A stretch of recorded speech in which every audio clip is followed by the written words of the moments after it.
Be talking about Deng Xiaoping, his influence on communist China, and how or what his role looked like in the midst of the Cold War between the United States and the Soviet Union. So, Deng Xiaoping actually became the leader of China in 1978 after the previous leader, Mao Zedong, had died, and he became the leader of China from 1978 to 1992.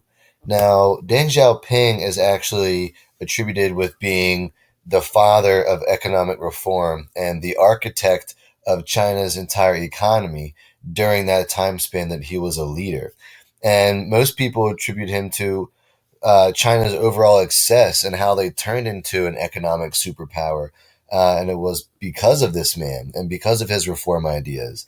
It was actually called the Reform and Opening Up Project, where he kind of strayed away from China's old foreign policy and economic policies, and he brought an end to China's remaining practical support for revolutionary movements and giving aid to third world countries. And he sort of wanted to take a step back from all that and just focus on the country itself, making it better economically and opening up their foreign policy to other countries.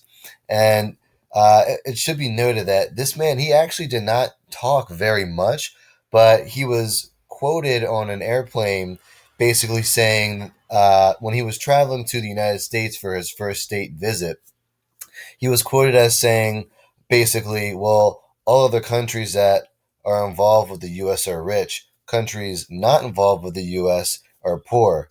We're going to be involved with the United States and we're going to get our economy going. So that was sort of his mindset. And in relation to the Cold War, he actually had a very interesting strategy.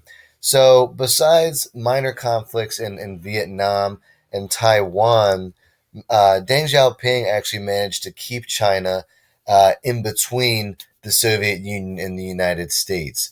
So, from the Soviet Union perspective, China is a communist country that's gaining influence and is increasing in power. So, the Soviet Union is going to be fond of that. On the other hand, in the United States, China used to be a very strict communist country, and their government used to be completely centralized and like from the economic perspective to the political perspective, everything was centralized.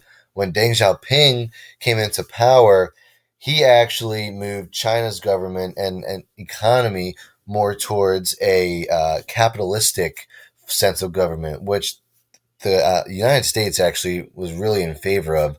They wanted to see that opening of the free market and that capitalistic sense of government in China. So China under Deng Xiaoping kind of had the best of both worlds. They kept the Soviet Union happy and they kept the United States happy. And this is one of the main reasons why they are still a strong superpower today and why the Soviet Union ended up collapsing in the early to mid 90s.